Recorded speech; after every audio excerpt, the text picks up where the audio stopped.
What you just saw was an experiment. An experiment a professor did to me my first year in university. And the experiment was he challenged us to see if we could go 1 minute with nothing. 1 minute of silence and nothing.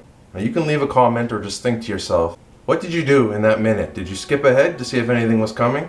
Did you change tabs? Did you put music on? Did you go do something and wait for me to start speaking? Or were you able to sit there throughout the whole minute without distractions and just be with yourself and the silence?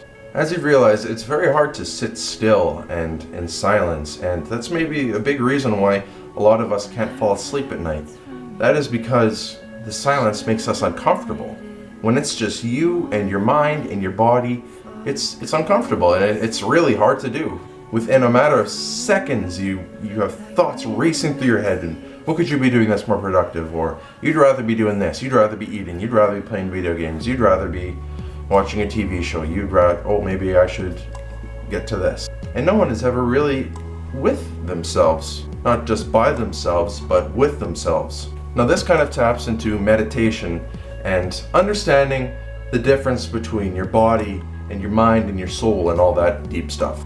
Now before you go to bed, I know like myself included, sometimes it's very hard to sleep because you have thoughts in your head. You have lots of thoughts racing, and it's usually about the things you have to do the next day. For me, it's often the stresses of things that are coming up shortly, and I try and think of a solution in my head, and there is none. So I try and think of another solution, and there is none, and it's an endless cycle of stressing, and all of a sudden it's been an hour and I can't sleep because it's just me and my mind, and it's too hard.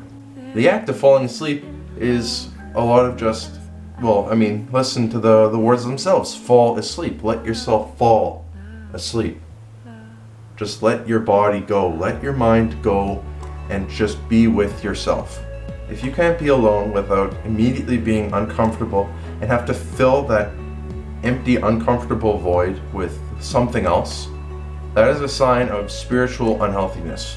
And if you just have a lot of stress in your life and things you can't force out of your head, you got to deal with those things.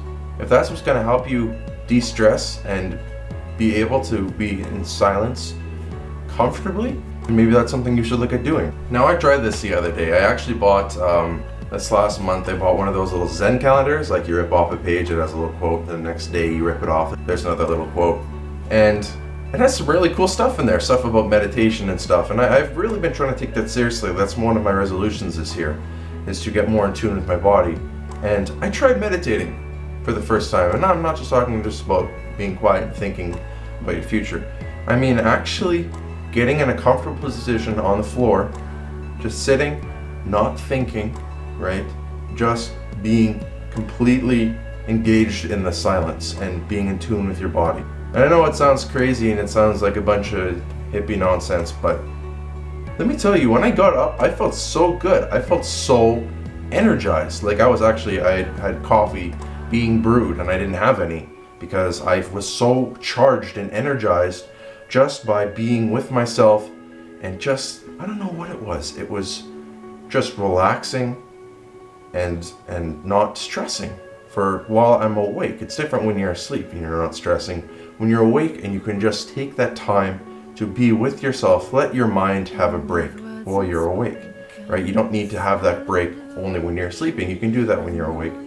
And think about your breathing and think about your senses and what your body's touching on the ground or a chair or whatever while you're in that silence.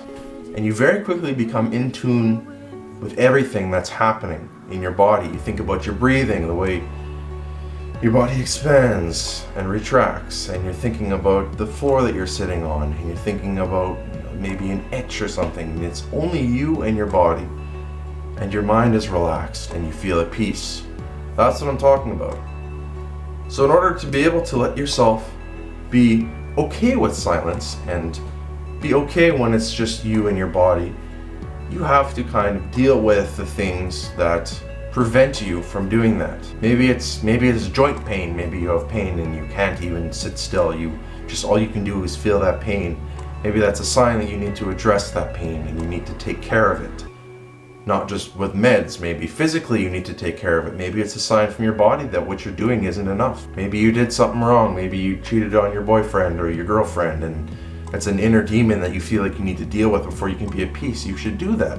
When you're alone and in silence and you're uncomfortable and you have these thoughts in your head, that is the only chance that your brain or your soul or whatever you want to call it has to tell you that there are things that you have to deal with. And that's what I refer to when I'm talking about spirituality.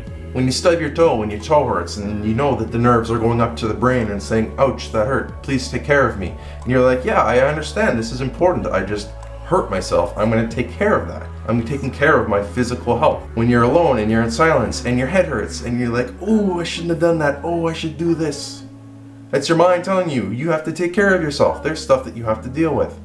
But instead, what we do is we go, oh, I'm uncomfortable with this, and you pull out your phone and you start scrolling. And you see what I mean when I say you're ignoring your spiritual health? You're masking it? Man, when I'm in the university and I'm in the washroom, there are guys against the urinals on their phones. They can't handle, if you can't even handle going to the washroom without pulling out your phone for like 30 seconds, what does that tell you? Elliot Hulse has a really good video about the power of silence. I'll leave a link in the description so you can go check it out. It's really good. If you like what I'm talking about now, you should check that out. He goes more into tackling those inner demons that prevent you from being in silence. Probably a lot better than I can, so I'm not going to try. So go check out his video. I'll leave a link here. So that's where I'm going to end this video today. If you're more curious about meditation and stuff like that, I would like to make videos on it, but I feel like I still have a lot to learn. I still have a lot to experience and understand so that I can actually explain it to you guys without fumbling over my words like I did earlier. I'm still making more videos on spirituality, so if you like those, give me a like and subscribe if you want to see more of my regular videos. Yeah, just stay tuned because they're still coming. I got a lot of stuff in store. So thanks for watching, guys. As always, Klassen out.